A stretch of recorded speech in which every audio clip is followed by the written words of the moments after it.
haven't quite decided. But, Mr. Frank, you can't leave here. This is your home. Amsterdam is your home.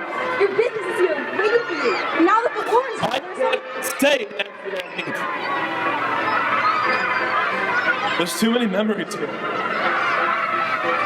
house we used to live in, the school, that street organ playing over there. It's all just too much.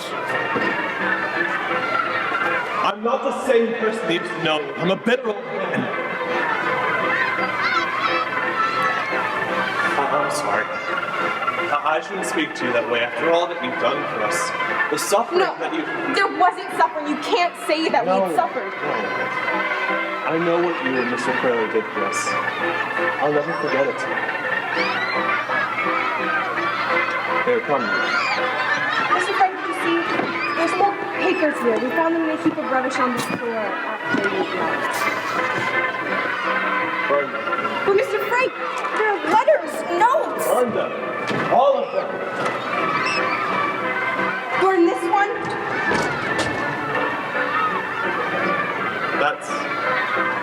That's Anne's diary.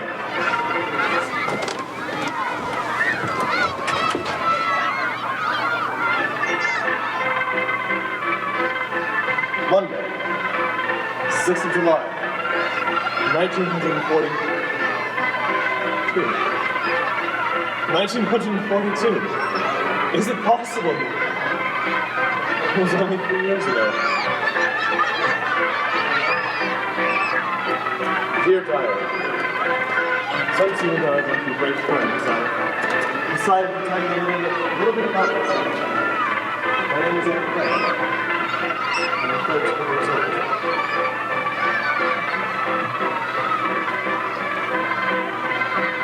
I was born on the 12th of July, 1929 in Germany.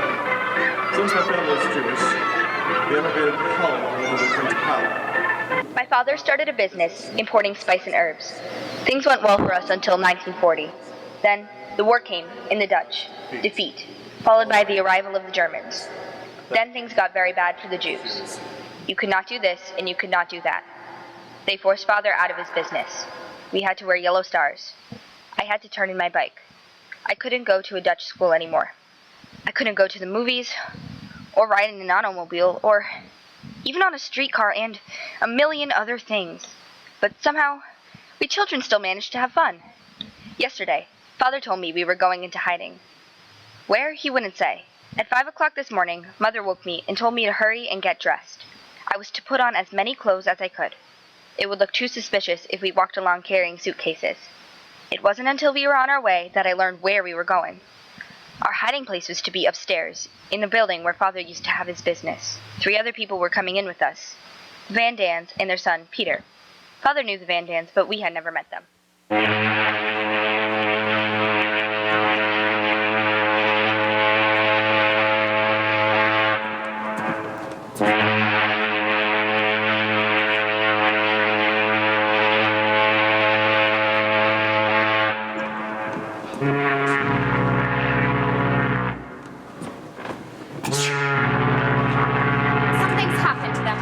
Now, Curly. Mr. Frank said they'd be here at 7 o'clock. They have 2 miles to walk. You can't expect... They've been picked up. That's what's happened. They've been taken. There. You see? Ah, Mr. Van Dam. Peter. Mrs. Van Dam. I'm sorry we're so late. There were too many green places in the streets. We had to take the long way around. This is my wife, Edith. And? Mr. and Mrs. Van Dam. Their son, Peter, and Margot, and Anne. I'm sorry there's still so much confusion. Oh, please, don't think it. We'll have plenty of time to organize everything at our own leisure. I've placed the food store's attention here. Your soap is here, drugs and linen, they're all here. Thank you, Neve. I made up the beds Mr. Frank and Mr. Crawler said to. Now, if you excuse me, I have to get across town to get ration books for all of you. Ration books? If they see our names in ration books, they'll know we're here. There isn't anything... Don't worry, your names won't be in them. Now, I'll be up later. Thank you. It's illegal then. The ration books? We've never done anything illegal. Well, we won't be living exactly according to regulations. This isn't the black market, Mrs. Frank. This is what we call the white market. How about the hundreds of Jews that are hiding out in Amsterdam?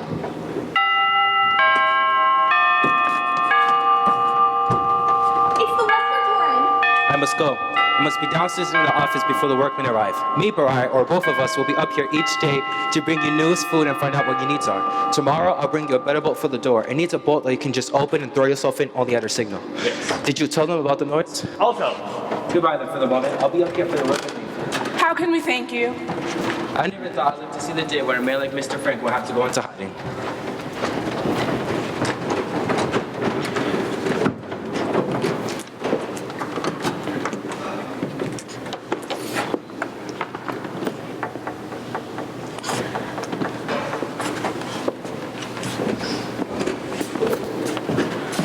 What did he mean about the noise? First, let's take off some of these clothes. It's a wonder we weren't arrested walking along the streets. Petronella, fur coat in July. And that cat of Peter's crying all the way. A cat? And Oh, it's all right. I have on 3 more.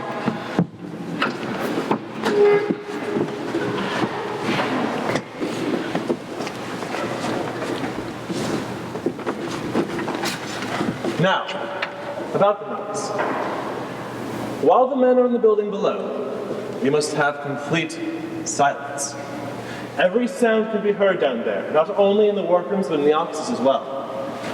The men come about 8:30 in the morning and leave about 5:30 in the afternoon, so to be perfectly safe, from 8 until 6, we must only move when necessary, and even then, in stockinged feet.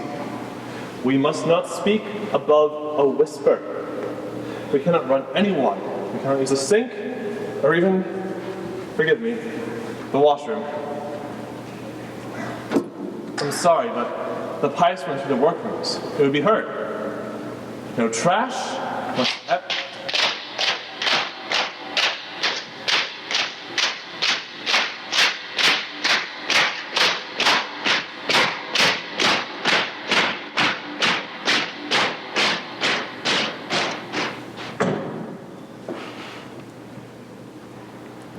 No trash must ever be thrown out that might reveal that someone is living here, not even a potato peeler.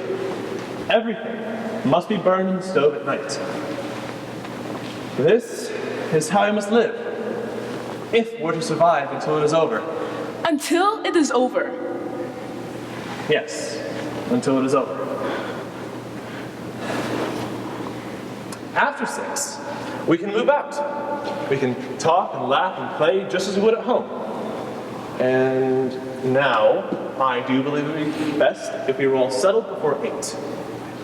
Now, Mr. and Mrs. Van Dam, your room will be upstairs.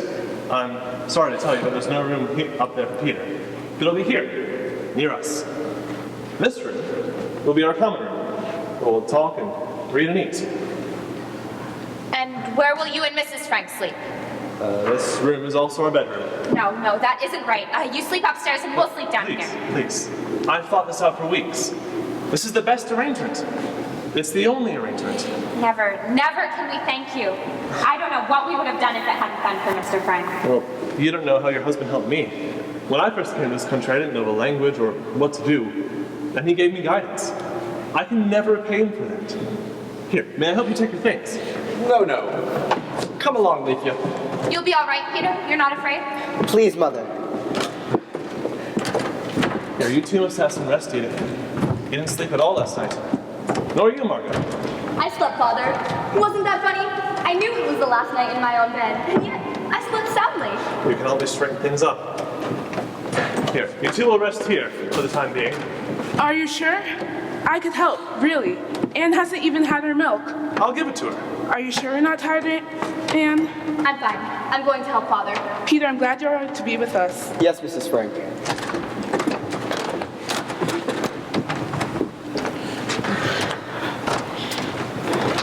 Oh, and Peter, before you forget, take off your shoes.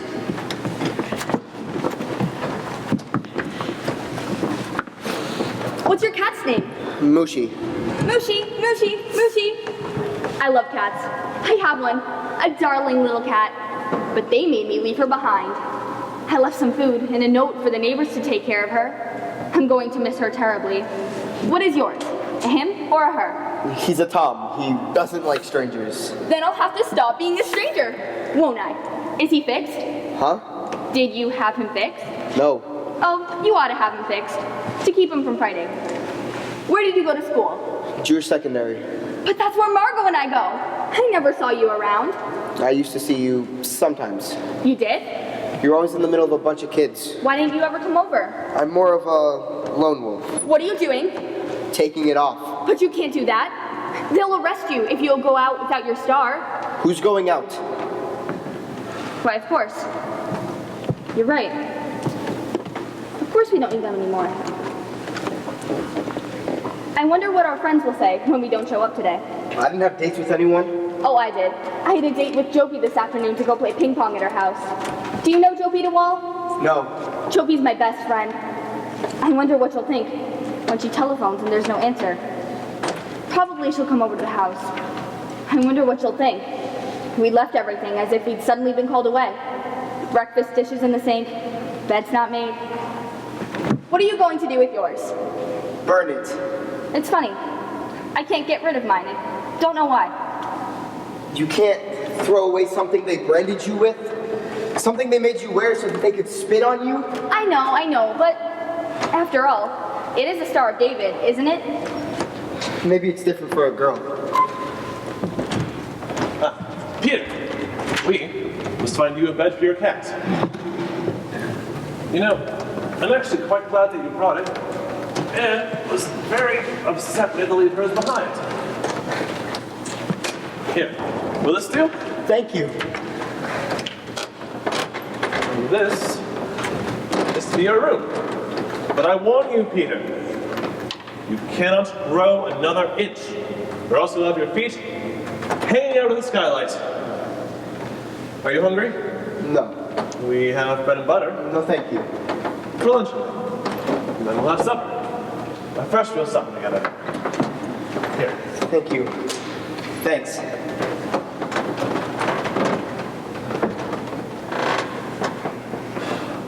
Nice boy, Peter. He's awfully shy, isn't he? You'll like him. I know. I sure hope so, since he's the only boy I'm likely to see for months and months. Yeah, and would you mind opening this box for me? You know what I'm going to think of it as here? I'm going to think of it as a boarding house. A very peculiar summer boarding house. Like that one that we... Father, my movie stars! I was wondering where they went. And Queen Wilhelmina, how wonderful! Oh, there's more. Keep looking. A diary! Oh, and I've always longed for one. Pencil, pencil, pencil, pencil. I'm going to go down to the office to go look for a pencil. And no! But there's no one in the building now. And I don't want you ever to go beyond those doors. Never? Never? Not even at night? When all the workmen have left? Not even on Sundays? Can't I go down to listen to the radio? No. I'm sorry, Anne, but it isn't safe. No, I don't want you ever to go beyond those doors. I see.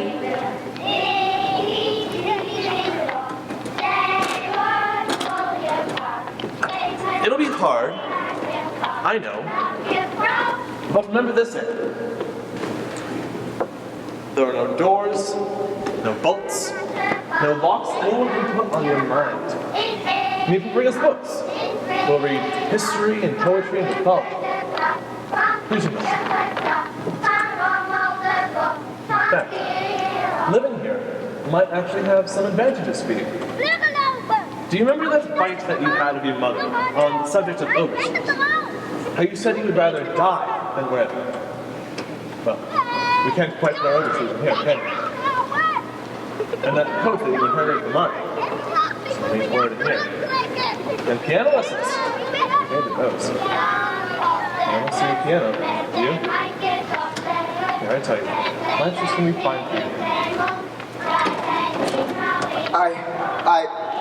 I thought I'd better get some water for Mushi before. Oh, of course.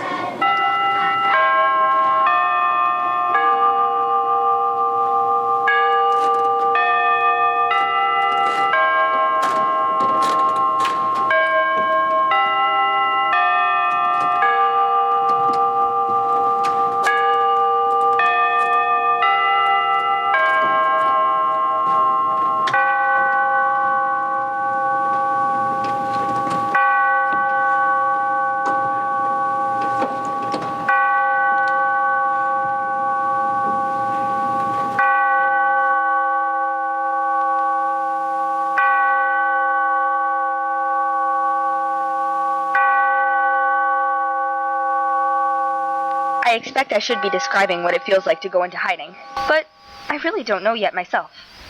I only know it's funny never to be able to go outdoors, never to breathe fresh air, never to run and shout and jump. It's the silence in the night that frightens me most. Every time I hear a creak in the house or a step on the street outside, I'm sure they're coming for us. The days aren't so bad. At least we know that Meep and Mr. Crayler are down there below us in the office. Our protectors, we call them. I asked Father what would happen to them if the Nazis found out they were hiding us. Pim says that they would suffer the same fate we would. Imagine, they know this, and yet, when they come up here, they're always cheerful and gay as if there was nothing in the world to bother them. Friday, the 21st of August, 1942. Today, I'm going to tell you our general news. Mother is unbearable. She insists on treating me like a baby, which I loathe. Otherwise, things are going better. The weather...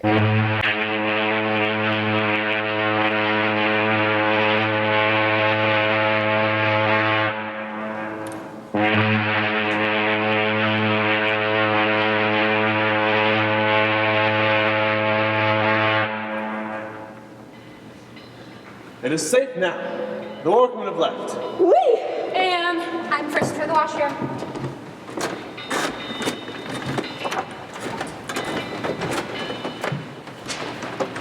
Six o'clock. School's over.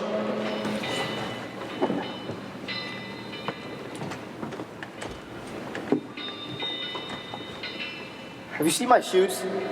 Your shoes? You've taken them, haven't you? I don't know what you're talking about. Just wait till I get you. I'm waiting. Get back here.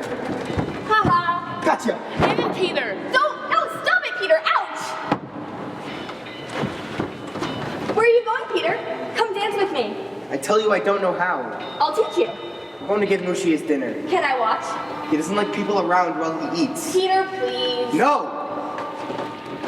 And I don't think you should play like that with Peter. It's not dignified. Who cares if it's dignified? I don't want to be dignified. You complain that I don't treat you like a grown-up, but when I do, you resent it. I only want some fun. Someone to laugh and clown with. After you sat still all day and hardly move, you've got to have some fun. I don't know what's the matter with that boy. He isn't used to girls. Give him some time. Time?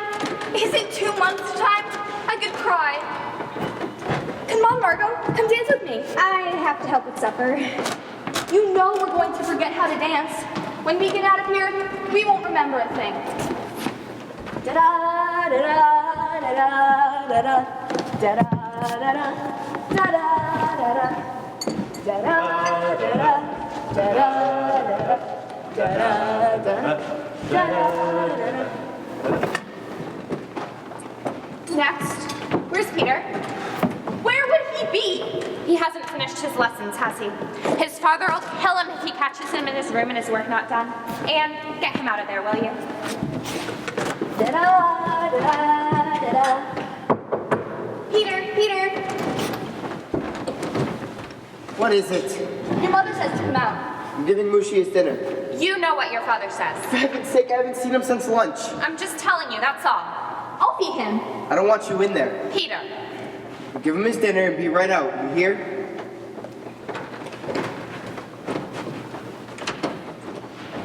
Now, is that any way to talk to your little girlfriend?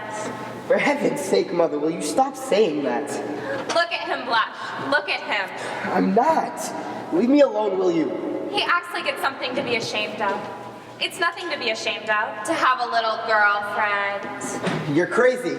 She's only 13. So what? And you're 16. Just perfect. Your father is 10 years older than I am. Mr. Frank, I warn you, if this war lasts much longer, we're going to be related. Mazel tov. I wonder where Meep is. She's usually so prompt.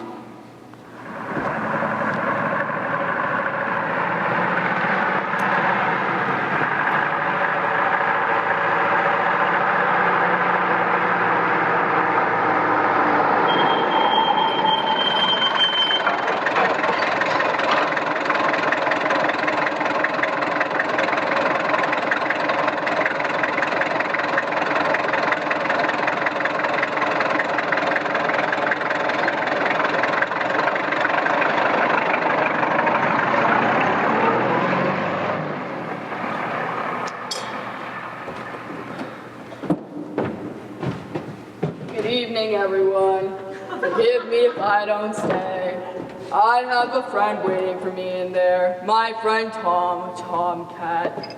Some people say that we look alike, but Tom has the most beautiful whiskers, and I only have a little fuzz. I am hoping that in time All right, Mrs. Quack Quack. Peter! I heard about you, how you talked so much in class they called you Mrs. Quack Quack. How Mr. Sminner made you write a composition. Quack Quack, said Mrs. Quack Quack. Well, go on. Tell them the rest. How it was so good that he read it out loud to the class, and then to all his other classes. Quack, quack, quack, quack. You're the most intolerable, insufferable boy I've ever met. That's right, give it to a man. Out of all the boys in the world, why I had to get locked up with one like you? Quack, quack, quack. And from now on, stay out of my room! And dear, your hair, you're warm. Are you feeling all right? Mother, please. You having a fever, have you? No, no. And dear, don't do that. You know we can't call a doctor here. There's only one thing to do. Watch carefully and prevent an illness before it comes. Now let me see your tongue. Mother, this is perfectly absurd. And dear, don't be such a baby. Let me see your tongue. Otto. You hear your mother, Anne. Come on, open up. Seems fine, but perhaps an aspirin. For heaven's sake, don't give that child any pills. I waited for 15 minutes this morning for her to come out of the washroom. I was washing my hair. I don't think there's anything wrong with her, Anne, that a ride on a bike or a visit with Joe Peter Wall wouldn't fix. Isn't that so, Anne? You've come yet? The workman just left a little while ago. What's for dinner? Beans. Oh, not again. Poor Pootie, I know, but what can we do? It's all that we've brought up. we are now in what is known as the bean cycle. Beans boiled, beans on casserole, beans with strings, beans without strings. I saw you in there playing with your cat. He only went in for a minute to put his coat away. He's been out here the whole time doing his lessons. And you got an excellent on your history paper today. And a very good in Latin. How about algebra? Well, I'll have to make a confession. Up until now, I've managed to stay ahead of you in algebra. But today, you surpassed me. We'll have to leave it to Margot to correct. Isn't algebra vile, Pim? Oh, it's vile. How did I do? Excellent, excellent, excellent, excellent. We should have used a subjunctive here. Should I thought, look here, is it here? Mrs. Van Dam, may I try on your coat? No, Anne. It's all right, but be careful with it. My father bought me this coat a year before he died. He always bought me the best that money could buy. Mrs. Van Dam, did you have a lot of boyfriends before you were married? Anne, that's a personal question. It's not courteous to ask personal questions. I don't mind. When I was younger, the boys were always all... Oh, God, not again. Oh, shut up. One summer, we rented a big house in Homerson, and the boys came buzzing around like bees around a jam pot. And when I was 16, I had good-looking legs. I still have them. I may not be as pretty as I used to be, but I still have my legs. How about it, Mr. Frank? All right, we see them. I wasn't asking you, I was asking Mr. Frank. Please, Mother. Oh, I embarrassed you, do I? I just hope the girl you marry has as good. My father used to worry about me with so many boys hanging around. He told me, if any of them gets fresh with you, you say to him, remember Mr. So-and-so, remember, I'm a lady. Remember, Mr. So-and-so, remember, I'm a lady. Look at you, talking that way in front of her. Don't you know she puts it all down in that diary? So if she does, I'm only telling the truth. Would you mind, Peter, if I moved you to the couch? We must have the radio on. Haven't you finished yet? No. You ought to be ashamed of yourself. All right, I get it. I'm a dunce. I'm a hopeless case. Why do I go on? Don't talk like that. You're not hopeless. It's just you haven't anyone to help you the way the girls do. Maybe you could help him, Mr. Frank. I'm sure that his father... No, not me. I can't do anything with him. He won't listen to me. You go ahead, if you want. Well then. How about it, Peter? Do you want to make our school Educational? You're an angel, Mr. Frank. An angel? I don't know why I didn't meet you before I met that one there. You stay here, Mr. Frank, and Peter, you listen to Mr. Frank. Peter, I think we should go to your room, where it's quiet. All right, you go in there, and Peter, you listen to Mr. Frank. Mr. Frank is a highly educated man. I can hear a man's voice talking. Isn't it bad enough in here without you sprawling all over the place? You wouldn't be so bad-tempered if you didn't smoke so much. Am I smoking? Do you see me smoking? Don't tell me you've used up all those cigarettes. One package. Meep only brought me one package. It's a filthy habit anyway. Good time to break Stop yourself. it, please. You're smoking up all our money, you know that? Shut up! And you? What are you staring at? I never heard grown-ups quarrel before. I thought only children quarreled. This isn't a quarrel. It's a discussion. And I never heard children so rude before. Rude? Anne, will you please bring me my knitting? I must remember when Meep comes to ask for more wool. I need some hairpins and some soap. I made a list. Have you any library books for Meep when she comes? It's a wonder that Meep has a life of her own, the way we make her run errands for us. Please, Meep, get me some starch. Take my hair out and have it cut. Tell me all the latest news, Meep. Did you know she was engaged? His name is Dirk, and Meep's afraid that the Nazis are going to ship him off to Germany to work in one of their war fronts. That's what they do with the young Dutchmen lately. They pick them up off the streets and... Don't you ever get tired of talking? Suppose you try keeping still for 5 minutes. Just 5 minutes. Come on, Anne, finish your glass of milk. Talk.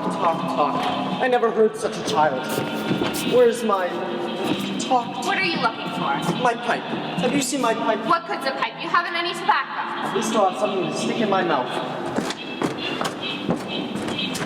Margot, have you seen my pipe? It was on the table last night. I know. Anne, did you see my pipe? Anne? Mr. Bondon is speaking to you. Can I talk now? You're the most aggravating. The trouble with you is you're spoiled. What you need is a good old-fashioned spanking. Remember, Mr. So-and-so, remember, I'm a lady. Why aren't you nice and quiet like your sister Margot? Why do you have to show off all the time? Let me give you a little piece of advice, young lady. Men don't like that kind of thing in a woman. A man likes a girl who's nice and quiet. A domestic girl who'll keep his house shining for him. Someone who cooks and cleans and sews. I cut my throat first. I opened my veins. Besides, I'm going to be remarkable. I'm going to go to Paris. Paris? To study music and art. Yeah. I'm going to be a famous singer, or dancer, or something wonderful. Now look what you did, you clumsy little fool! The beautiful fur coat my father gave me? I'm so sorry! Why should you be? It isn't yours, so go on, ruin it! Do you know how much this coat cost? And now look at it! I'm very, very sorry! I could kill you for this! I could just kill you! Wait, Petronella, come back. The dinner. Lethia, the dinner. You mustn't behave in this way. It was an accident! Anybody can have an accident! I don't mean that. I mean the answering back. You must not answer back. We are all under this terrible tension, and that's why we must control ourselves. You don't hear Margot getting into arguments with them, do you? Watch Margot. She's always courteous, never familiar. She keeps her distance, and they respect her for it. Try to be more like Margot. And have them walk all over me the way they do to her? No thanks. I'm not afraid that they're going to walk all over you, Anne. I'm afraid for the others, that you'll walk all over them. I don't know what happened to you, Anne. You're so wild and so self-willed, and if I ever talk to my mother the way that you speak to me... But things are different. People aren't like that anymore. Yes, Mother. No, Mother. Anything you say, Mother. I've got to fight things out for myself. Make something of myself. It's not necessary to fight to do it. Margot doesn't fight, and isn't she? Margot. That's all I hear from everyone. How wonderful Margot is. Try to be more like Margot. Oh, come on, Anne, don't be so... Everything she does is right, but everything I do is wrong. I'm the goat around here. You're all against me, and you worst of all. Let's put the soup on the stove if anyone cares to eat. I don't know how we can go on living this way. I can't say a word to Anne, or she flies at me. You know, Anne, in a half an hour she'll be out here laughing and joking. And I told your father it wouldn't work. But no, he had to ask them. He said he owed it to them. Well, now he knows that I was right. These quarrels and this bickering. Every time I hear that sound, my heart stops. It's me. Father? Ah, thank you. Has everyone on the list? I'll get my books. Here's your list. It's me. Is it me? Yes, Father's gone down to let her in. At last, I'll have some cigarettes. I can't tell you how unhappy I am about Mrs. Von Don's coat. Antoine never touched it. Oh, she'll be fine. Is there anything I can do to help? No. Mr. Crawler, how are you? This is a surprise. When Mr. Crawler comes, the sun begins to shine. Meep is coming. Not tonight. Mr. Crawler says he has some important news that requires our immediate decision. What is it? Well, usually when I come up here, I like to bring some good news. What's the point of telling you the bad news when there's nothing you can do about it? But today, something has happened. Dirk, Meep's Dirk, has come to me just now. He told me he has a Jewish friend in Amsterdam, a dentist. He begged me if I could find him a place to stay, so I've come to you. I know it's a horrible thing to ask, living as you are, but would you mind taking him in with you?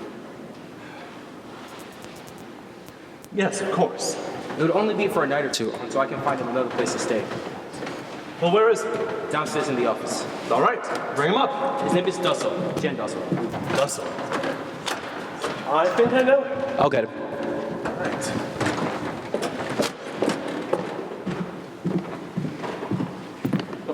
Forgive me, I should have consulted you first. But I know that you all feel as I do.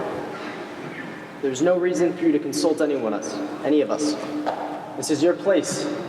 You have a right to do exactly as you please. The only thing I feel is, with so little food as it is, and to take in another person, it's... We can stretch the food just for a little bit. He's only staying for a few days. You want to make a bet? I think it's fine to have him, but where are we going to put him? He can have my bed. I'll sleep on the floor. I wouldn't mind. Well, it's awfully nice of you, Peter, but I'm afraid not. Your room's too small, even for you.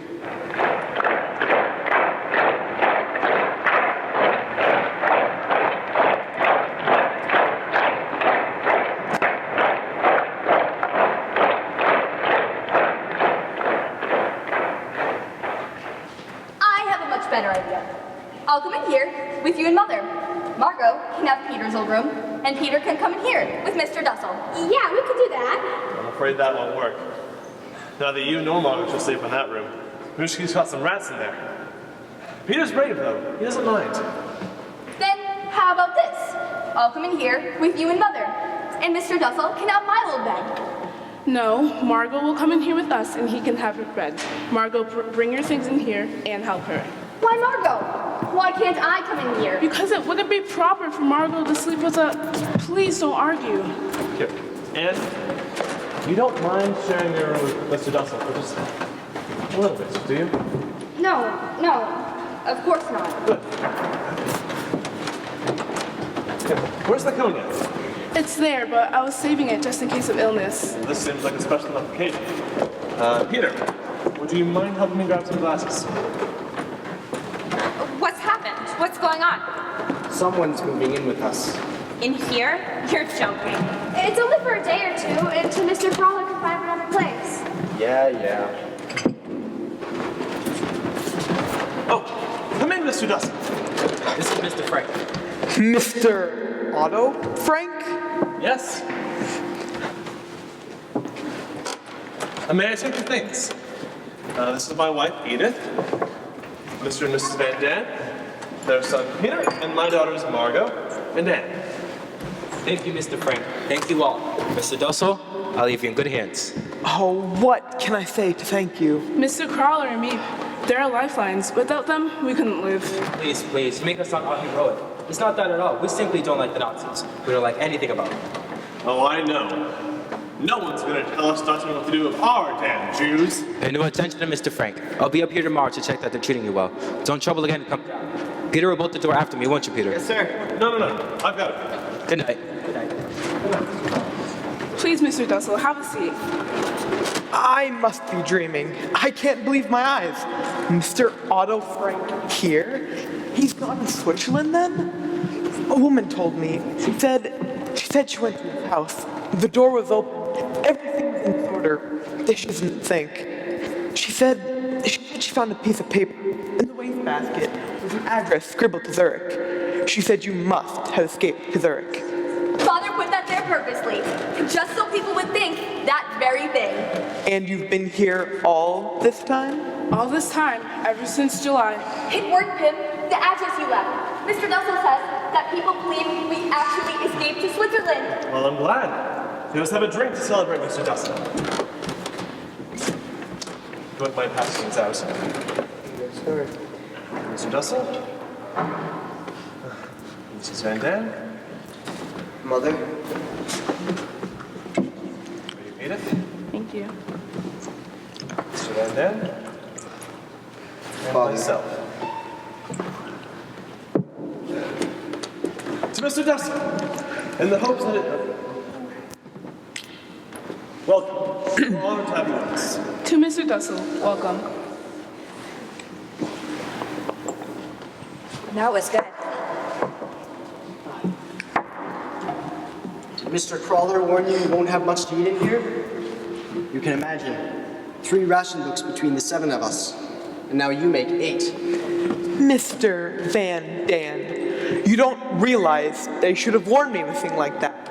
You don't realize what's going on out there. Right here in Amsterdam, every day, hundreds of Jews disappear. They surround a block, search house by house. Children come back from school to find their parents missing. Hundreds are being deported. People that you and I know. The Hallensteins, to Westers. Oh no. They get their call-up notice. Come to a Jewish theater on such and such a day, an hour. Bring only what you can carry in a rucksack. And if you refuse the call-up notice, they drag you from your house and bring you to Mauthausen, the death camp. We had no idea things were getting so much worse. Forgive me for speaking so. Do you know the DeWalls? Their daughter Jopi went to school with me. Jopi was my best friend. Do you know what has become of them? They're gone, Gone? along with all the others. Oh no, not Jopi! There were some people who lived near us. They were called Wagner. I think we should hold our questions for now. I know we all have many, but I'm also sure that Mr. Dussel would like to be settled in. Am I correct? I would. I brought very little with me. Apologize, we can't give you a room for yourself, but I hope you won't be too uncomfortable. We have a strict set of rules here, a schedule of hours. We'll fill you in after supper. Here, Anne, would you mind showing Mr. Dussel to his room? If you'll come with me, Mr. Dussel. Forgive me for not expressing my gratitude to you all. This has been such a shock. I always thought of myself Dutch. I was born in Holland. My father born in Holland. And even his father also born in Holland. And now, after all these years, if you'll excuse me.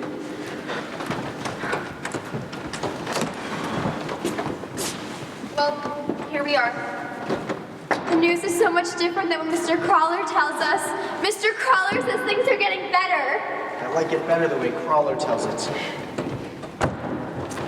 You'll be sharing a room with me. I'm a man who's always lived alone. I've never had to adjust myself to others. I hope you'll bear with me until I learn. Let me help you. Have you always lived alone? Have you no family at all? No one. How dreadful. You must be terribly lonely. I'm used to it. I don't think I could ever get used to it. Didn't you have a pet? A cat or a dog? I have an allergy. Fur-bearing animals. They give me asthma. Oh dear.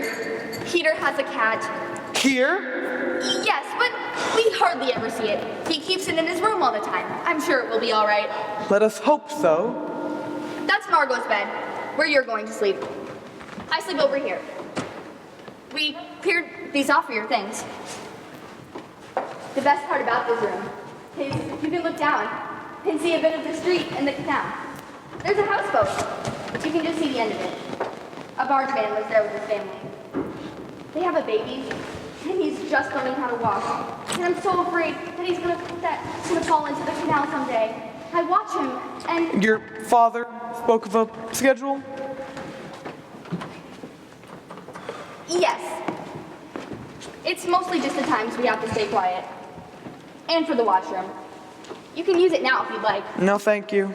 I suppose you think it's awful, me speaking of a thing like that. But you don't know how important it can get to be. Especially when you're frightened. About this room. The way Margot and I did it. Margot usually had the room to herself in the afternoons. To read, study, lessons, you know. And I had the mornings. Would that be all right with you? I'm not at my best in the morning. Then I'll have the room in the afternoons, and you can take the mornings. Tell me, when you're in here, what happens to me? Am I supposed to go out there with all the people? Yes. I see. Supper is at 6:30. Well, if you don't mind, I'd like to lie down in quiet for 10 minutes before eating. I find it helps digestion. Of course.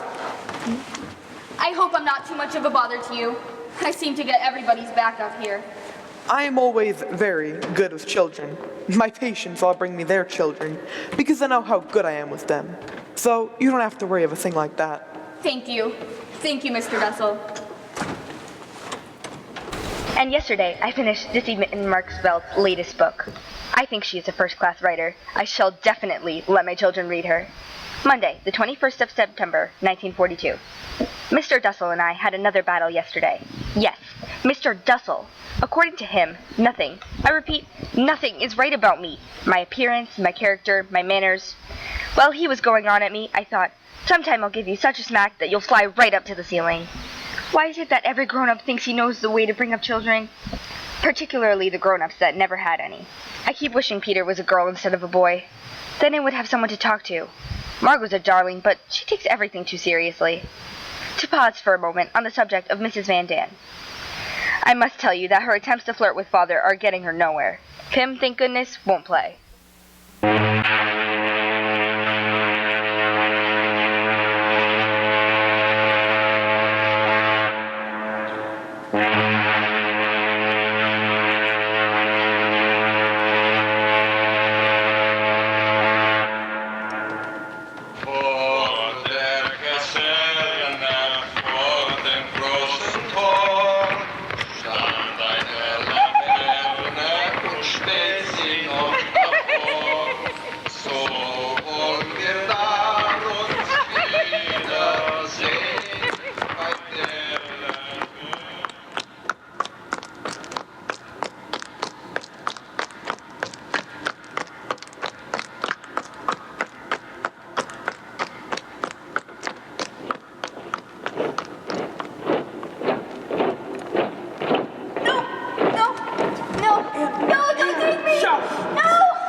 Mr. Dussel, will you please turn on the light? Something must be done about that child, Miss Frank. Yelling like that? Who knows when there's someone on the street? She's endangering all of our lives. And darling, the lamb. Every night she twists and turns. I don't sleep. I spend half of my night shushing her. And now it's nightmare. Mr. Dussel, will you please go back to bed? Anne will be herself in a minute or two. Thank you, Anne? But I'm heading to the washroom.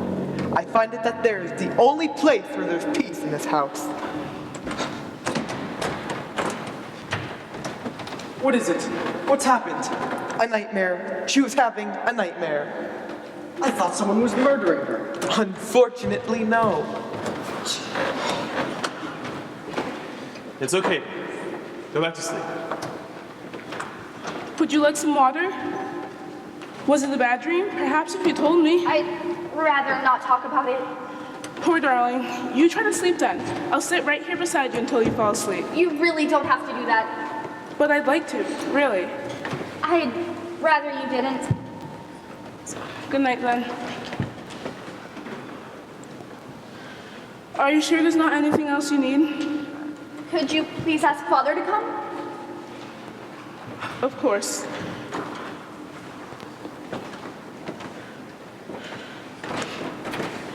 She wants you. Edith? It's all right. I thank God that she at least turns to you when she needs someone to comfort her. Go to her. She's still in there, shaking with fear. She wants nothing of me. She pulled away when I leaned down to kiss her. It's just a phase. You heard Father. Most girls go through it at this age. They give all their love to their fathers. But you weren't like this. You didn't shut me out. She'll get over it.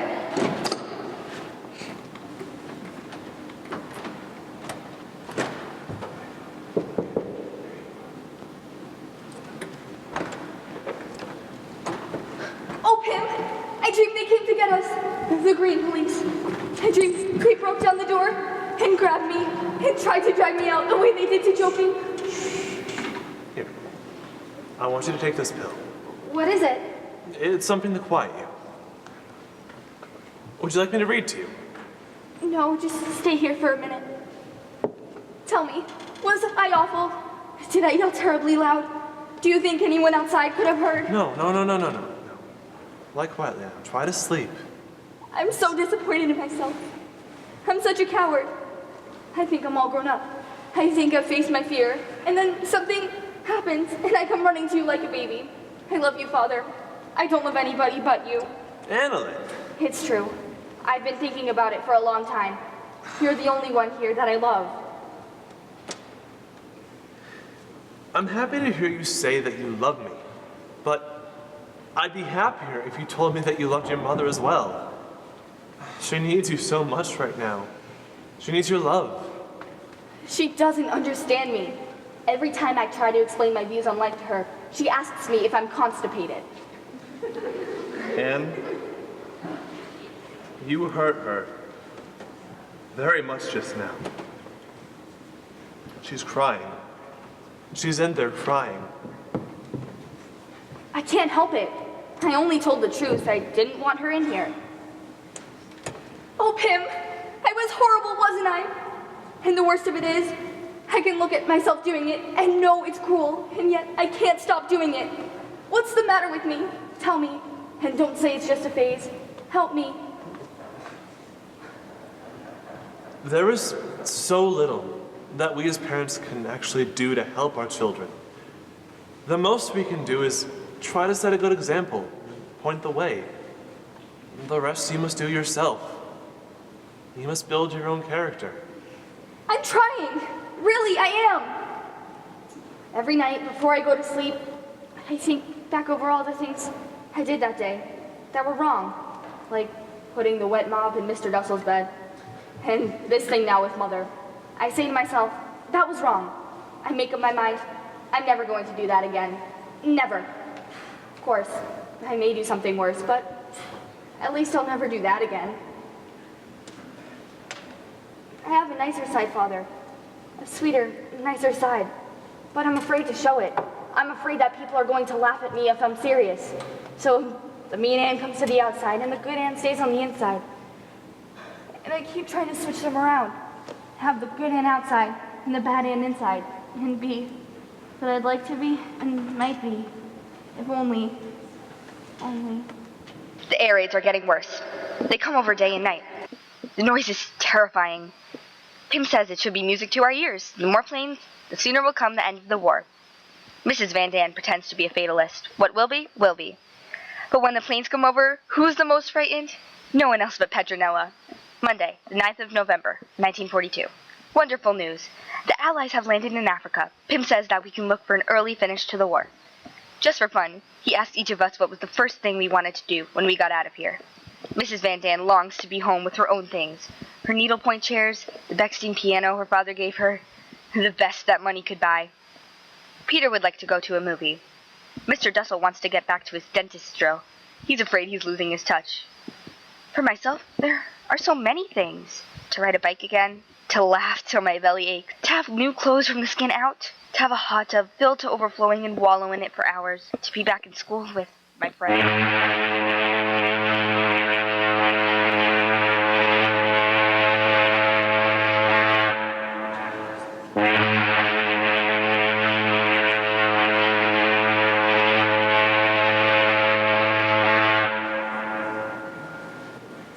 Praise be thou, O Lord our God, who hath bidden us kindle the Hanukkah flames and sanctified us with his commandments. Praise be thou, O Lord our God, who hast wrought wondrous deliverances upon our fathers in days of old. Praise be thou, O Lord our God, who hast given us life and sustenance and brought us to this happy season. Amen.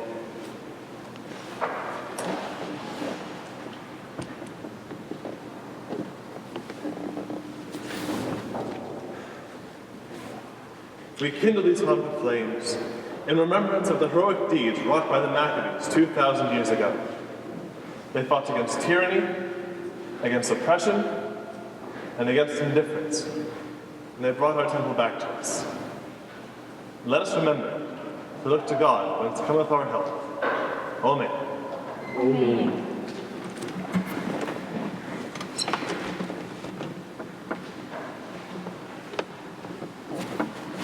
I lift up my eyes into the mountains, from whence cometh my help. My help cometh from the Lord, who made heaven and earth. He will not suffer thy foot to be moved. He that keepeth thee will not slumber. He that keepeth Israel doth neither slumber nor sleep. The Lord is thy keeper. The Lord is thy shade upon thy right hand. The sun shall not smite thee by day, nor the moon by night. The Lord shall keep thee from all evil. He shall keep thy soul. The Lord shall guard thy coming in and thy going out from now on and forevermore. Amen. Amen. Thank you. That was very, very moving. It isn't over yet. Sit down, sit down. There's lots more. Songs and presents. Presents? Not this year, unfortunately.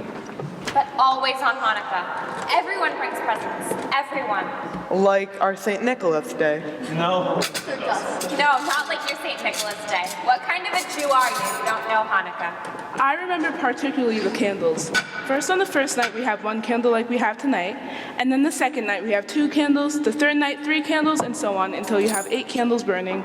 When there are 8 candles burning, it is truly beautiful. And the potato pancakes. Oh, don't talk about them. I make the best latkes you've ever tasted. Invite us all next year into your own home. God willing. God willing. What I remember best is the presents we used to get when we were little. 8 days of presents, and each day they got better and better. We're all here alive, and that is present enough.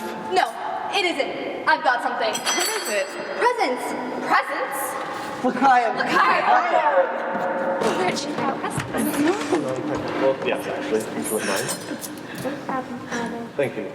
It's not Hanukkah without presents. There's more of this? Yes, there is, Mr. Russell. Great. Very great. Oh, what's she got on her head? A lampshade. Oh dear. I'm afraid they're all mixed up. For Margot. Read it out loud. You have never lost your temper. You never will, I fear. You are so good, but if you should put all your crosswords here. A new crossword puzzle? Wherever did you get it? It isn't new. It's one you've already done, but I rubbed out all the answers. And if you wait a little until you forget, you can do it all over again. It's wonderful, and thank you. You never even know it wasn't new.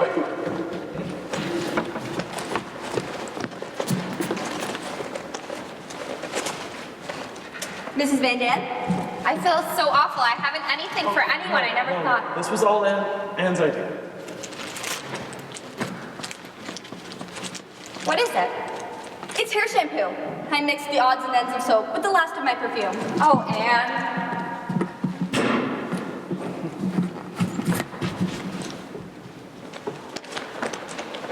For Mr. Van Dam. And this is really something. Something you've been wanting for a long time. Look, cigarettes. Cigarettes? 2 of them. Pim found some old pipe tobacco in the pocket lining of his coat. And we made them. Or rather, Pim did. Well, show me. Look at that. Light it, Pootie. Light it. It's tobacco. Really, it is. It might have a little fluff in it, but not much.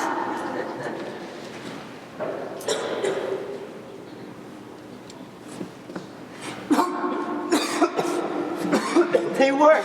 Look at him. Oh, thank you, Anne. Thank you.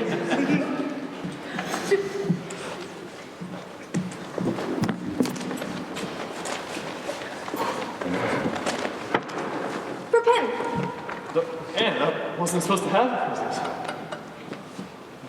Look, it's a muffler to wear around your neck. You know, like an ascot. I made it out of odds and ends and knit it together. And at night, after I'd gone to bed, I'm afraid it looks better in the dark. Anne, it's perfect. Thank you.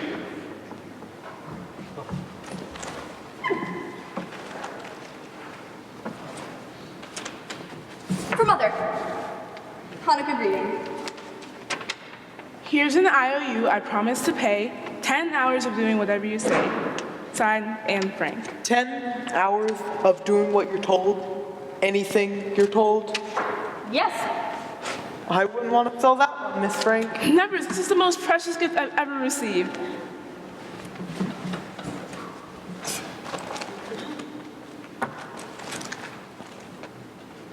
For Mushi. On behalf of Mushi, my thank you. And for you. From Mrs. Blackfire.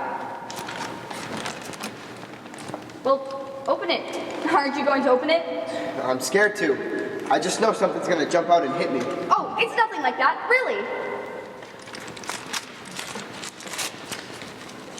Well, show us. It's a safety razor. A what? A razor. You didn't make that out of odds and ends. It isn't new. It's secondhand. Meep got it for me. But you really do need a razor now anyway. For what? Look.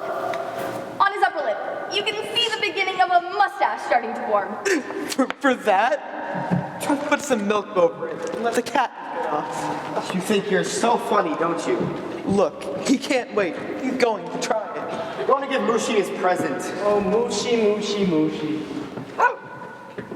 And last but not least, my roommate, Mr. Dusser. For me? I made them myself. Capsule? They're earplugs. Earplugs? To put in your ears, so you don't grab it now. I saw them advertised in a magazine. They aren't real ones. I made them out of candle wax and cotton. Try them. See if they don't work. See if you can hear me speak. Wait now, until I get ready.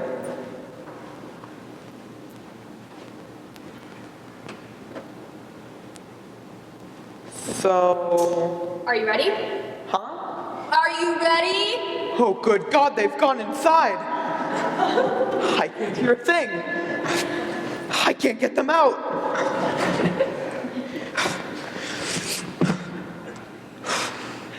Thank you, Anne. Thank you. I love my... Wasn't that cute of her? She did it. And now, the song. Father, please. Have you heard the Hanukkah song, Mr. Dussel? The song is the whole thing. Oh, Hanukkah, oh, Hanukkah. I believe we should stay quiet tonight. It's a song of jubilation. One is apt to become a little too enthusiastic. Oh, Father, please. I promise I won't shout. All right, but quietly. Let's keep an eye on here. You! How many times do I have to tell you? Out! What's the matter with you? Haven't you any sense? Get that cat out of here. Cat? You heard me. Get it out of here. I have no cat. It doesn't need to be a cat. Those clothes are enough when you come out of that room. Don't worry. You won't be bothered anymore. We're getting rid of it.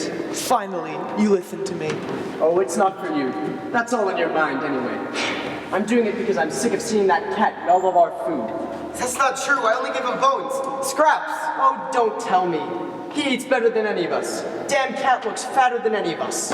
Out he goes. Tonight. No. No. Mr. Van Daan, you can't do that. That's Peter's cat. Peter loves that cat. And If he goes, I go. Go. Go then. You're not going and the cat's not going. Now, please. This is Hanukkah, a time for celebration. Come on, Anne, let's have the song. Oh, Hanukkah, oh, Hanukkah. I think we should blow out the candles first. But Father, you're supposed to let them burn themselves out. I'm sure God understands words. Would you mind passing me the book?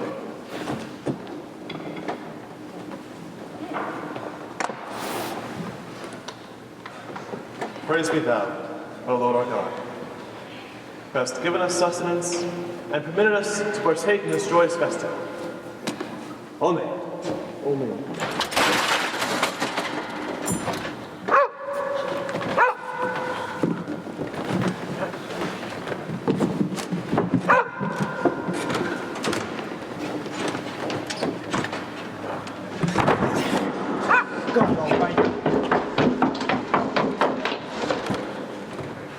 Do you hear anything?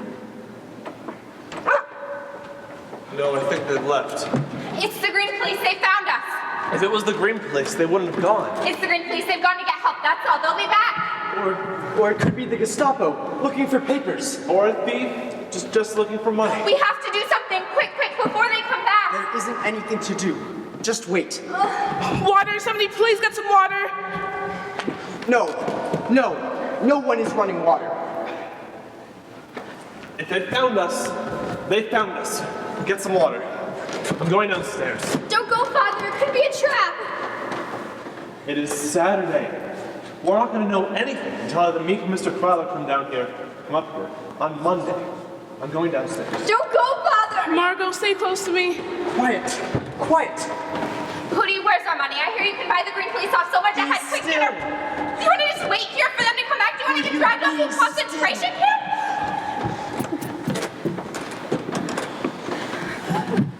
Somebody, go get Father. Shush. I'll go.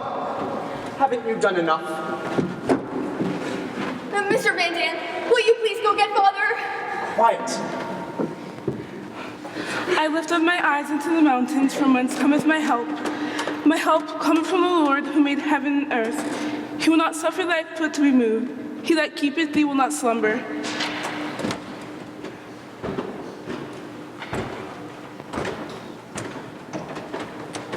It was a thief, but the noise scared him away. Thank God. He took the cash box and the radio, but he left in such a hurry that he left the door swinging wide open. Are you sure it's all right? Yes, the danger is past. It's okay, it's safe. Who says the danger has passed? Don't you realize we're in greater danger than ever? Mr. Dussel, will you be quiet? Thanks to this clumsy fool, someone knows we're up here. Someone knows we're up here hiding. Someone knows we're here, yes, but who is that someone? A thief. You think a thief is going to go to the Green Police and say, hey, I was robbing a place the other night and I heard a noise up over my head? You think a thief is going to do that? Yes, I do. You're crazy. I know one day he'll be caught, and then have made a bargain with the Green Police to tell them where some Jews are hiding. He's right. Come on, Father. We can't stay here now. Let's go. Go? Go where? Yes, where? Have we lost all faith, all courage? A moment ago, we thought that they had come for us. We thought it was the end. But it was not the end. We're all still alive, and we're all still safe. Praise be thou, O Lord our God, who in thine infinite mercy hast seen yet again fit to spare us. Amen. Here, come on, the song. Oh, Hanukkah, the sweet celebration. Around the feast we gather in complete jubilation. Happiest of the seasons now is here. Many are the reasons for good cheer. Together we'll weather whatever tomorrow may bring. So hear us rejoicing and merrily voicing the Hanukkah song that we sing. So hear us rejoicing and merrily voicing the Hanukkah song that we sing.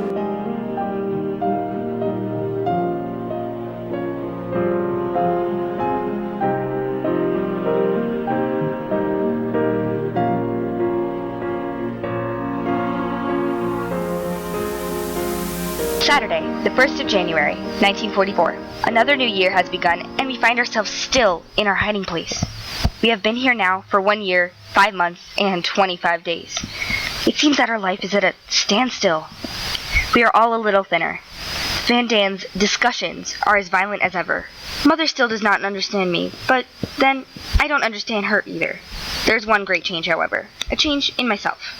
I read somewhere that girls of my age don't feel quite certain of themselves, become quiet within, and begin to think of the miracle that is taking place in their bodies. I think that what is happening to me is so wonderful, not only what can be seen, but what is taking place inside. Each time it has happened, I have a feeling that I have a sweet secret. And in spite of my pain, I long for the time when I should feel that secret within me again. Saturday, the 1st of January, 1944. Another new year has begun.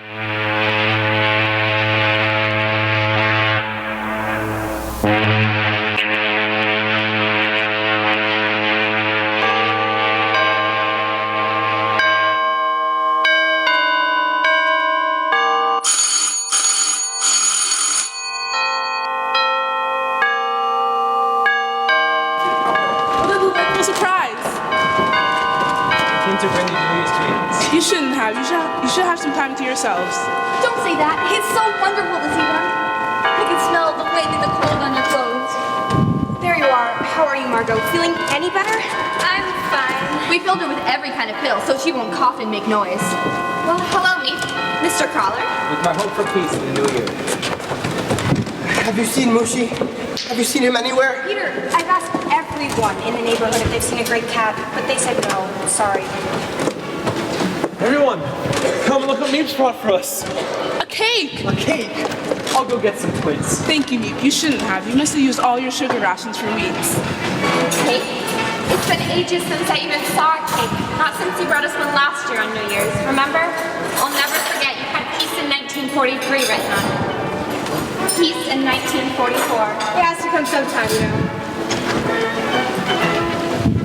Hello, Mr. Dessel. How are you?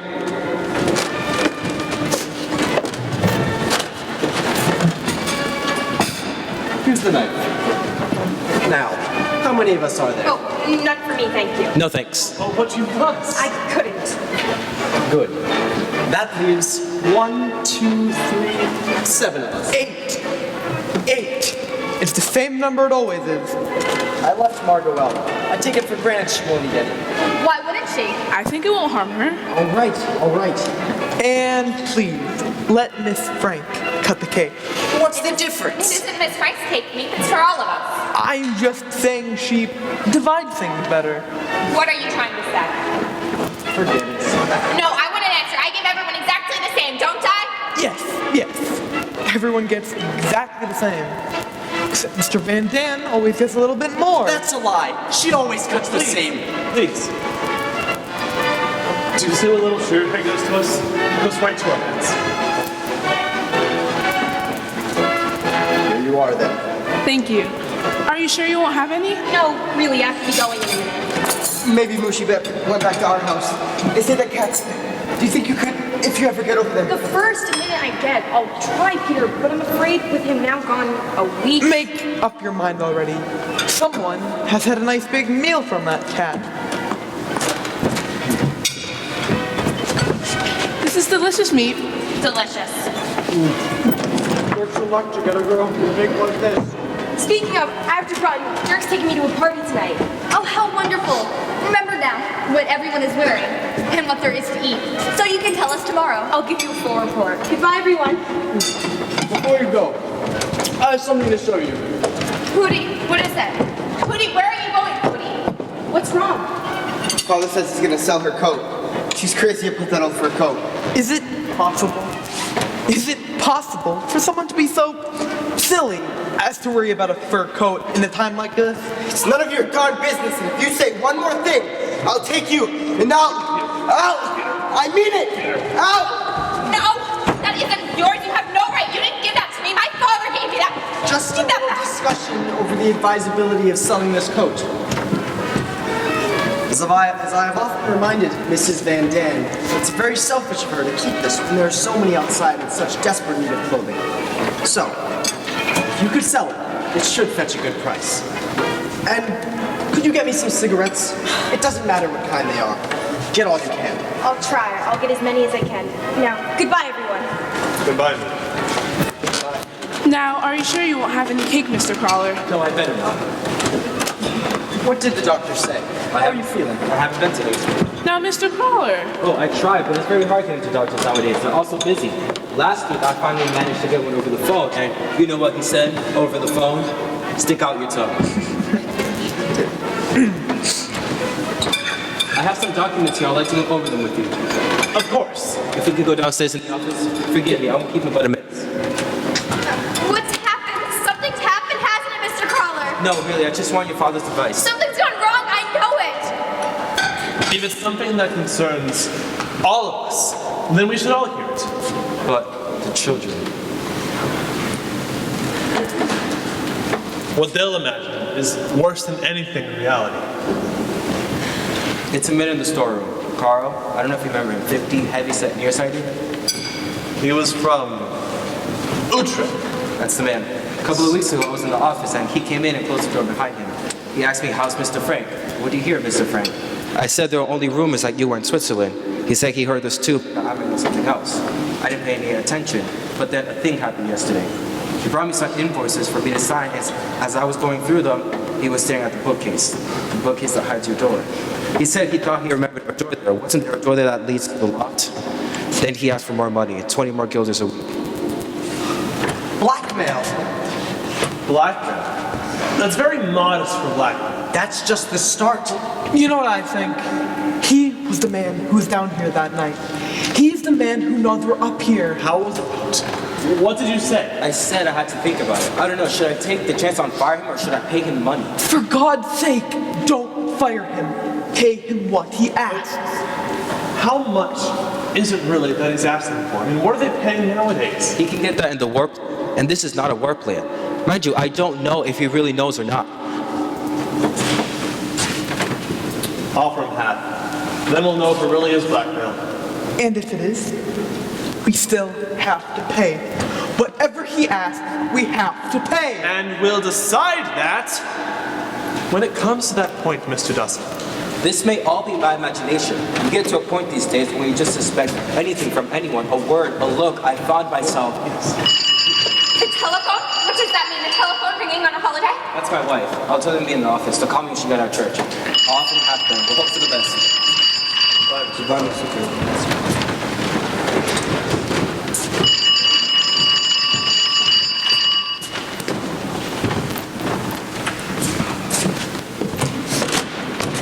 Thank your son for the smashing the light. It's only a question of time now. Sometimes I wish the end would come, whenever that was. Margot! Then at least we'd know where we were. You should be ashamed of yourself speaking that way. Think of how lucky we are. Think of the thousands dying in the war every day. Think of the people in the concentration camps. What's the good of that? What's the good of thinking of all the misery in the world if we're already miserable as it is? That's stupid. And we're young, Margot, Peter, and I. You grown-ups have had your chance. But when we begin to think of all the horrors in the world, we're lost. We're trying to hold on to some kind of ideals. When everything, ideals, hopes, everything are being destroyed. Now, Anne. It isn't our fault the world is in such a mess. We weren't around when this all started. And so don't try and take it out on us. She talks as if we started the war. Did we start the war? She left her cake.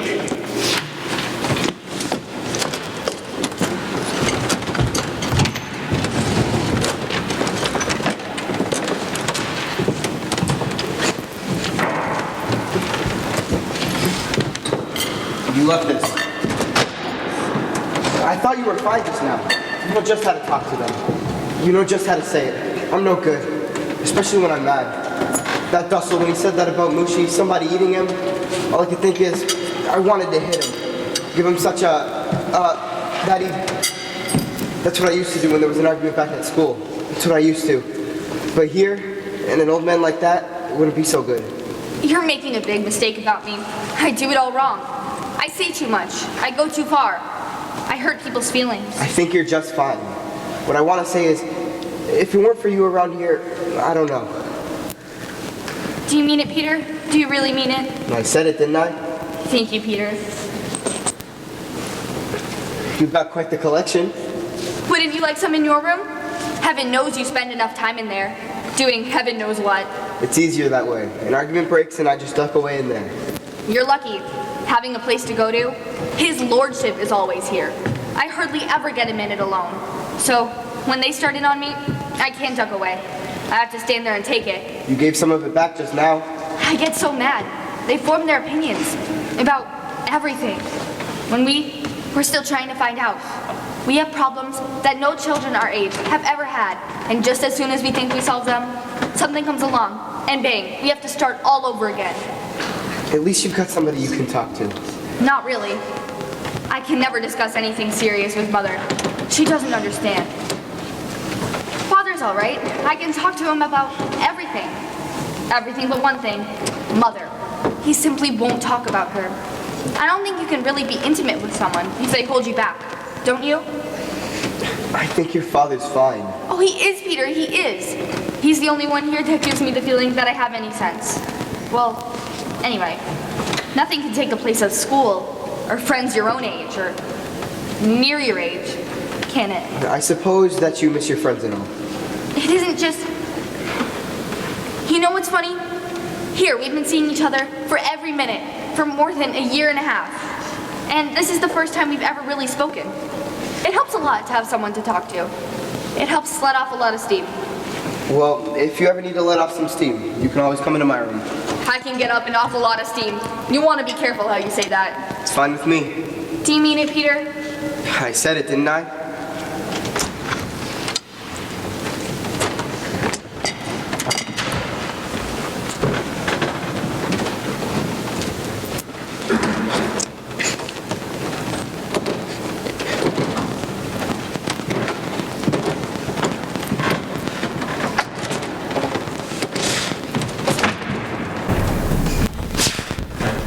We've had bad news. The people from whom we got our ration books have been arrested. So we have to cut down on our food. Our stomachs are so empty that they rumble and make strange noises, all in different keys. Mr. Van Dan's is deep and low, like a bass fiddle. Mine is high, whistling like a flute. As we all sit around waiting for supper, it's like an orchestra tuning up. It only needs Toscanini to raise his baton. We'd be off in the ride of the Valkyries. Monday, the 6th of March, 1944. Mr. Kraler is in the hospital. It seems he has ulcers. Pim says we are his ulcers. He has to run the business and us too. The Americans have landed in the southern tip of Italy. Father looks for a quick finish to the war. Mr. Dussel is waiting every day for the warehouse man to demand more money. Have I been skipping too much from one subject to another? I can't help it. I feel that spring is coming. I feel it in my whole body and soul. I feel utterly confused. I am longing, so longing, for everything. For friends, for someone to talk to, someone who understands, someone young who feels as I do.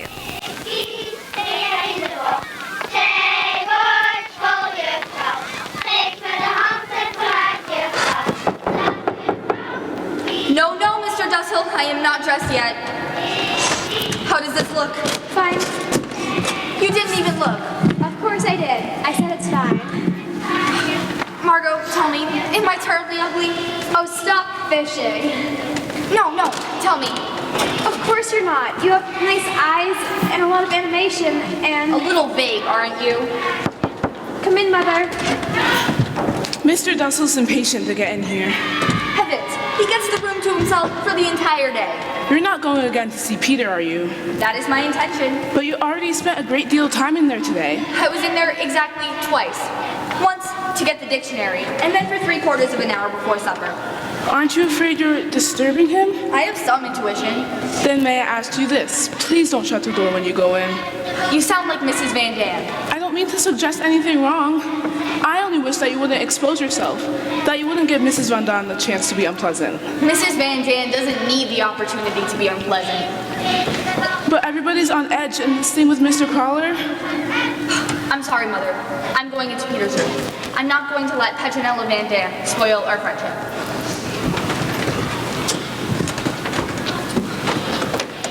You should meet in the main room tonight. It'll save a lot of trouble. It's hard on Mother. Having listened to remarks from Mrs. Van Dam and not even say anything. Why doesn't she? I think it's ridiculous for her to take it and take it. You don't know Mother at all, do you? She's not like you. She can't fight back. It's not in her nature to fight back. Well, anyway, the only one I'm worried about is you. I feel awfully guilty about you. What about? Every time I go into Peter's room, I feel I may be hurting you. I know if it were me, I'd be wild. I'd be desperately jealous if it were me. Well, I'm not. Really? Truly? You're not jealous? Of course I'm jealous. Jealous you have something to wake up for in the morning. But jealous of you and Peter? No. Maybe there's nothing to be jealous of. Maybe he doesn't really like me. Maybe I'm just taking the place of his cat. Wouldn't you like to come in with us? I have a book.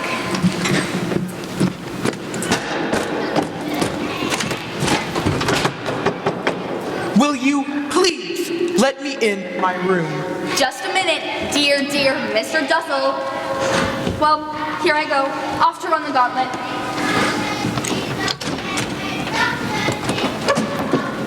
My God, look at her. I don't know what good it is having a son if he doesn't even know I'm alive. Just a minute, Anne. I'd like to say a few words to Peter. Now, Peter, I don't want you staying up till all hours of the night. You're a growing boy. You need your rest, you hear? Anne won't stay late. She's going to bed promptly at 9, aren't you, Anne? Yes, Mother. Can we go now? I didn't know I had any say in it. Listen for the chimes. In my day, it was the boys who called them the girls. Well, you know how young people like to feel as if they have secrets? Peter's room is the only place where they can talk. Talk. That's not what they called it when I was young. Aren't they awful? Aren't they impossible? Treating us as if we're still in the nursery. Don't let it bother you. It doesn't bother me. I suppose you can't really blame them. They think back to what they were like when they were our age. They don't realize how much more advanced we are. Think of the wonderful discussions we've had. Oh, I forgot. I was going to bring you some more pictures. These will do. Are you sure? Meep just got us some more. Maybe later. I remember when I got that. I won it. I bet Joe beat that I could eat 5 ice cream cones. We used to have heavenly times. We'd all go play ping pong at our house. We'd finish up with ice cream at the Delphi or the Oasis, where the Jews were allowed. There'd always be a lot of boys. We'd laugh and joke. I'd like to go back to it for a few days or a week. But after that, I know I'd be bored to death. I think more seriously about life now. I want to become a journalist or something. I love to write. What do you want to do? I figure I'd go somewhere far away. Maybe work on a farm or something. Something that doesn't require too much brains. Don't speak that way. You have the most awful inferiority complex. I know I'm not smart. That isn't true. You're much better than me at dozens of things. Arithmetic, algebra. Well, you're a million times better than me at algebra. You like Margot, don't you? Right from the start, you liked her. More than you like me. Oh, I don't know. Oh, it's all right. Everyone feels that way. Margot's so good. She's sweet and bright and beautiful, and I'm not. I wouldn't say that. Oh, no. I know that. I know I'm not a beauty. I never have been, and I never shall be. That's not true. I think you're pretty. That isn't true. And another thing, you've changed from at first. I have. I always thought you were awfully noisy. And what do you think now, Peter? How have I changed? Well, you're quieter. I'm glad you don't just hate me. I never said that. I bet when we get out of here, you're never going to think of me again. That's crazy. When you get back with all of your friends, you're going to say to them, now what did I ever see in that Mrs. Quack Quack? I haven't got any friends. Oh, Peter, of course you do. Everybody has friends. No, not me. I don't need them. I get along just fine without them. Does that mean you can get along fine without me? I consider myself your friend. No. If they're all like you, it'd be different. Peter, did you ever kiss a girl? Yes. Once. That picture's crooked. Was she pretty? Huh? That girl you kissed. I don't know. I was blindfolded. I was at a party. It was one of those kissing games. Oh, I suppose that doesn't really count, does it? It didn't with me. I've been kissed twice. Once, a man I'd never seen before kissed me on the cheek when he'd picked me up off the ice, and I was crying. And once, Mr. Koopwas, a friend of Father's, kissed me on the hand, but I I wouldn't say either of those counted, would you? I wouldn't say so. I'm sure Margot would never kiss a man before she was engaged to them. And I'm sure Mother never touched a man before she met him, but I don't know. Things are so different now. What do you think?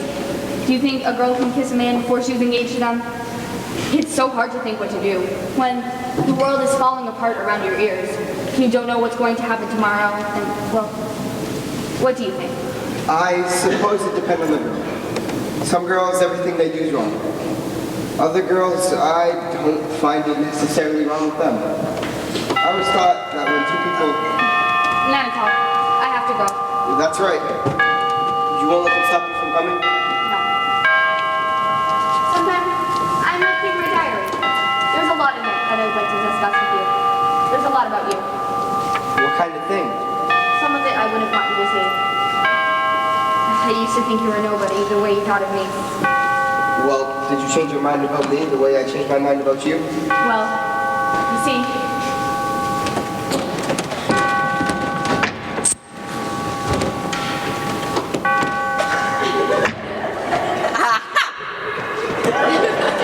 We all know each other so well that if anyone starts to tell a story, the rest can finish it for him. We're having to cut down still further on our meals. What makes it worse, the rats have been at work again. They've carried off some of our precious food. Even Mr. Dussel wishes now that Mushi was here. Thursday, the 20th of April, 1944. Invasion fever is mounting every day. Beep tells us that people outside talk of nothing else. For myself, life has become so much more pleasant. I often go to Peter's room after supper. Oh, I don't think I'm in love, because I'm not. But it does make life more bearable to have someone with whom you can exchange views. No more tonight. P.S. I must be honest. I must confess that I actually live for the next meeting. Is there anything lovelier to sit under the skylight and feel the sun on your cheeks and have a darling little boy in your arms? I admit now that I'm glad the Van Dans had a son and not a daughter. I've outgrown another dress. That's the third. I'm having to wear Margot's clothes after all. I'm working hard on my French, and I'm now reading La Belle Nivernise.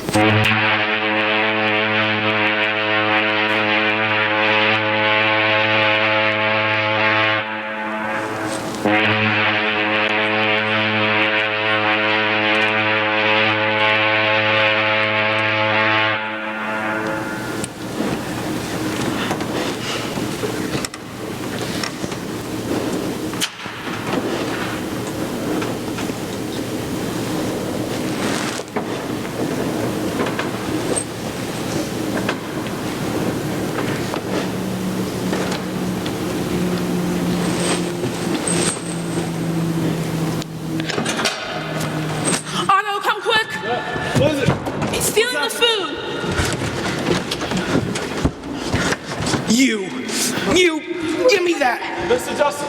Mr. Dirty! For God's sake! Why are you not... Peter! Come here! Let go! Let go of him! You greedy, selfish! Rudy, what's happened? What's going on? The bread. He was stealing the bread. And all this time, I thought it was the rats. Mr. Van Dam, how could you? I was hungry. We're all hungry. I watch the children getting thinner and thinner every day. Your own son, Peter, I've heard him moan in his sleep, he's so hungry. And you come in the night and steal food that belongs to them, to the children? He's a big man. He needs more than the rest of us. And you're worse than he is. You're a mother, and yet you sacrifice your child to this man, to this... Well, Edith. Don't think I haven't seen you always saving the choicest bits for him, and I've held my tongue, but not any longer. I want him out. I want him out of here. Edith? What do you mean? Here? Just that. Take your things and get out.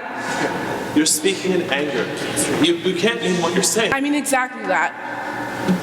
For 2 long years, we've lived together in relative peace. We've respected each other's rights. And now we're just going to throw it all away? Here. I know this will never happen again, Mr. Van Dam. No. He steals once, he'll steal again. Please, let us be calm. We'll all go to our rooms and... No more talk. I want him out.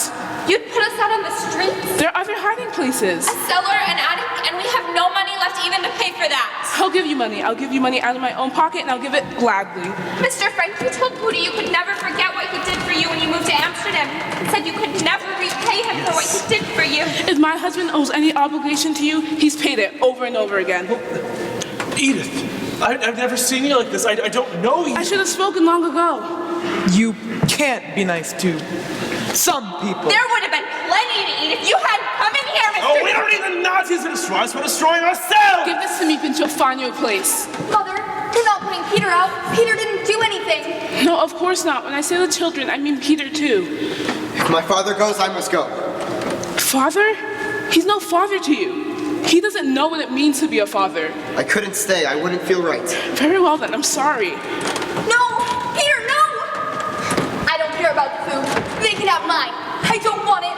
Only don't send them away. It will be daylight soon. They'll get caught. Please, Mother. They're not leaving now. They'll stay until Meat finds him a place.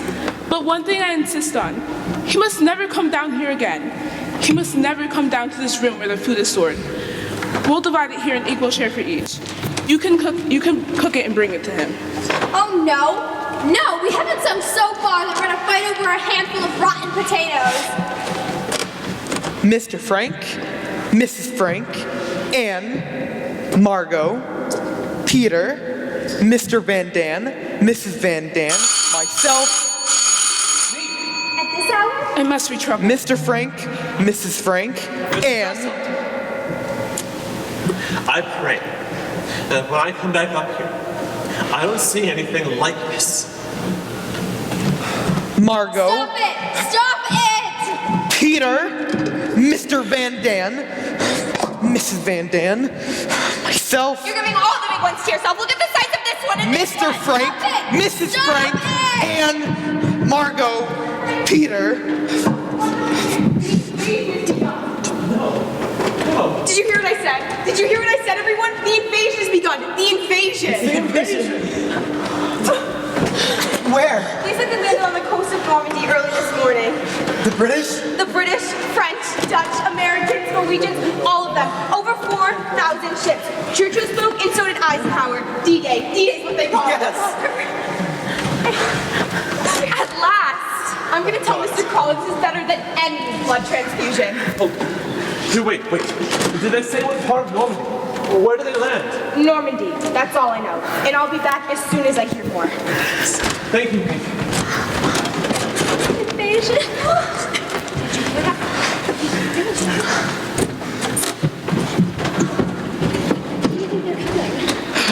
What did I tell you? What did I tell you? Hootie, what is it? I'm so ashamed. Don't, Hootie. It doesn't matter now. Yes, didn't you hear? Didn't you hear me say we're going to be liberated? To steal bread from children. Stop it. All done things Now. we're ashamed of. Think of me. The way I was to Mother. So mean and horrid to her. No, Anne, no. Oh, I was, Mother. I was. Not like me. No one is as bad as me. Let's be happy. Here. Schnapps. The high. Edith. When I think of the terrible things I've said, No, you were right. that I should speak this way to you, to our friends, to our guests. Stop it now. You're spoiling the whole invasion. We're all in much better spirits these days. There's still excellent news of the invasion. The best part about it is that I have a feeling that my friends are coming. Who knows? Maybe we'll be back in school by fall. The joke is on us. The warehouse man doesn't know a thing, and we are all paying him all that money. Wednesday, the 2nd of July, 1944. The invasion seems temporarily to be bogged down. Mr. Kraler has to have an operation, which looks bad. The Gestapo have found the radio that was stolen. Mr. Dussel says they'll trace it back and back to the thief, and then it's just a matter of time till they get to us. Everyone is low. Even poor Pim can't raise their spirits. I have often been downcast myself, but never in despair. I can shake off everything if I write. But, and that is the great question, will I ever be able to write it well? I want so much. I want to go on living even after my death. Another birthday has gone by, so now I am 15. I already know what I want. I have a goal, an opinion.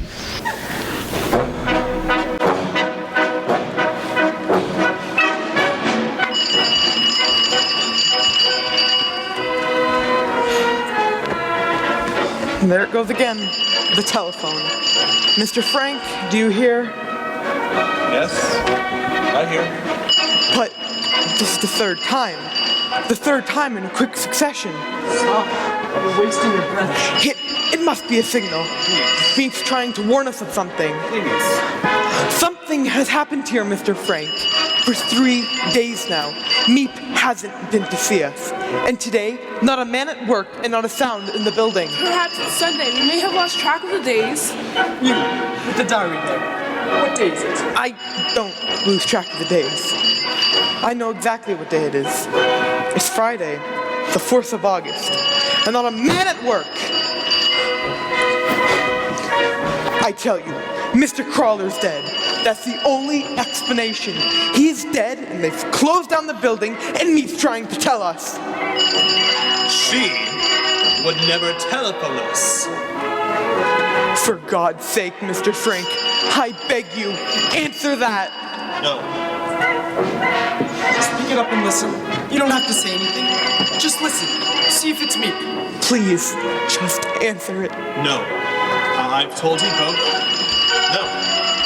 I'm not going to do anything that will endanger the people in this house. Mr. Frank's right. You don't have to tell us which side you're on. I know that if we just wait patiently, quietly, help will arrive.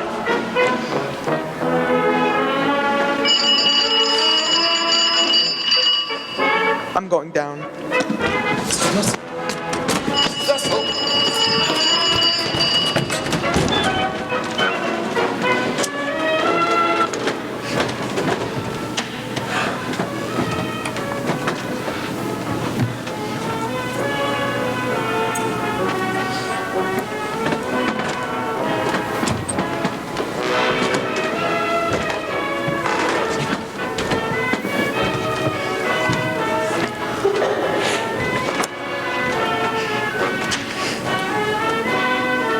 Too late. So, we just wait here until we die. I can't stand it. I'll kill myself. Whose fault is it we're here anyway? We could have been safe somewhere. In America, in Switzerland. But no, you wouldn't leave when I wanted to. You couldn't leave your things. You couldn't leave your precious furniture. Don't touch me!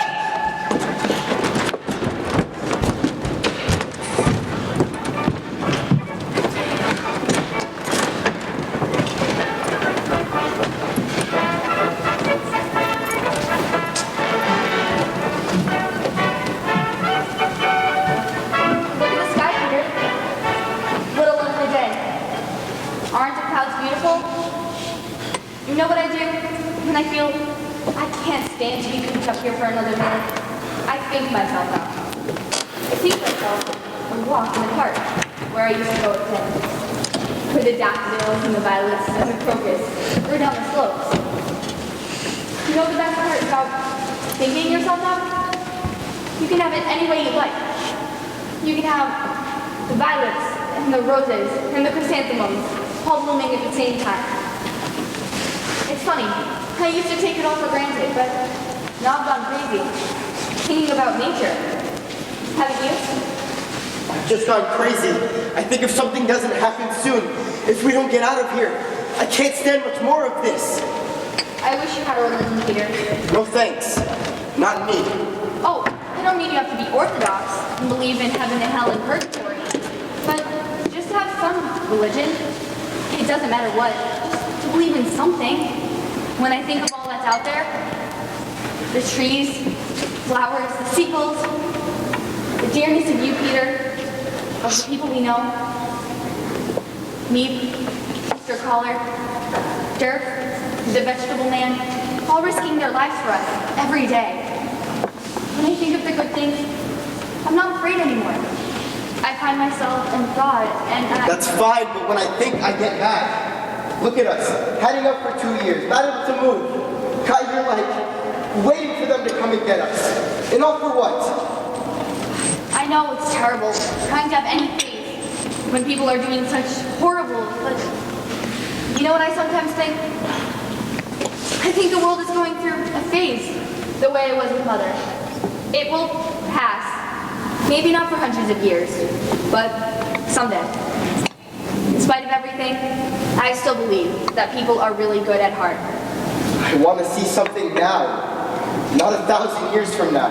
Oh, Peter, but if you'd only see it as part of a great pattern, or just a small minute in life.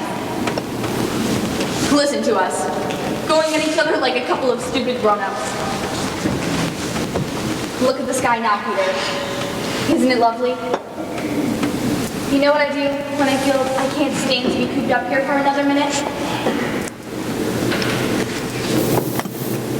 Someday, when we're out of here again, I'm going to.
For 2 years, we have lived in fear.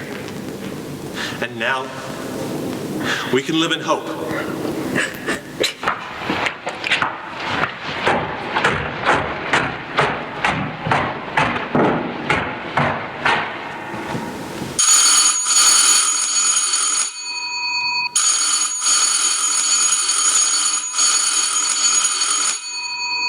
Aufmachen da drinnen!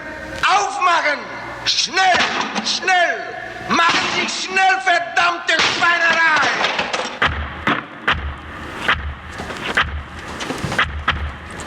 And so now, it seems our stay here is over. They are waiting for us now.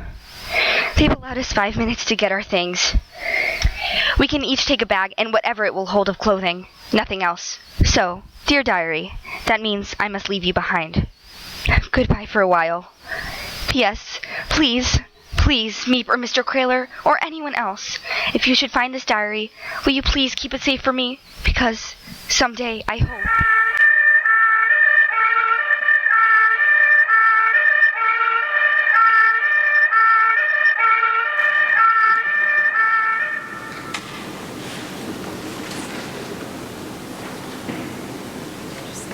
No more.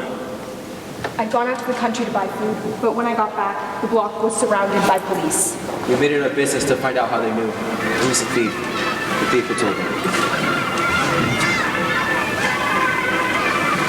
You know, it seems strange to say this, that anyone could be happy in a concentration camp, but Anne was. After 2 years of being trapped here, she finally had to be with the thing she loved, with sunlight and fresh air. A little more. Sure, of course.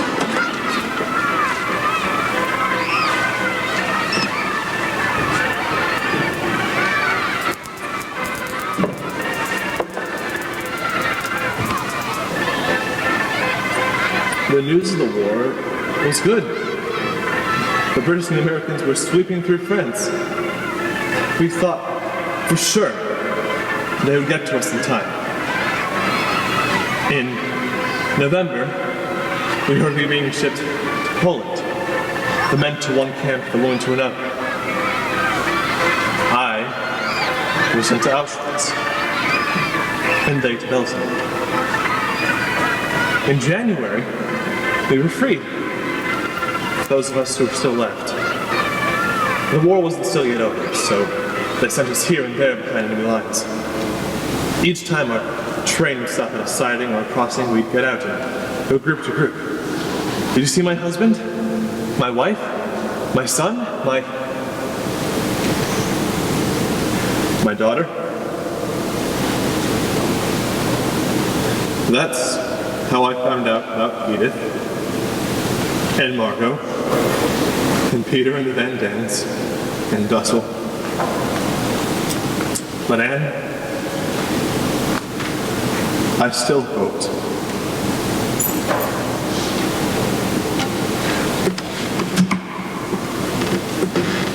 Yesterday, I went to Rotterdam. I'd heard a woman there who had known Anne. And now I know. In spite of everything, I still believe that people are really good at heart. She puts me to shame.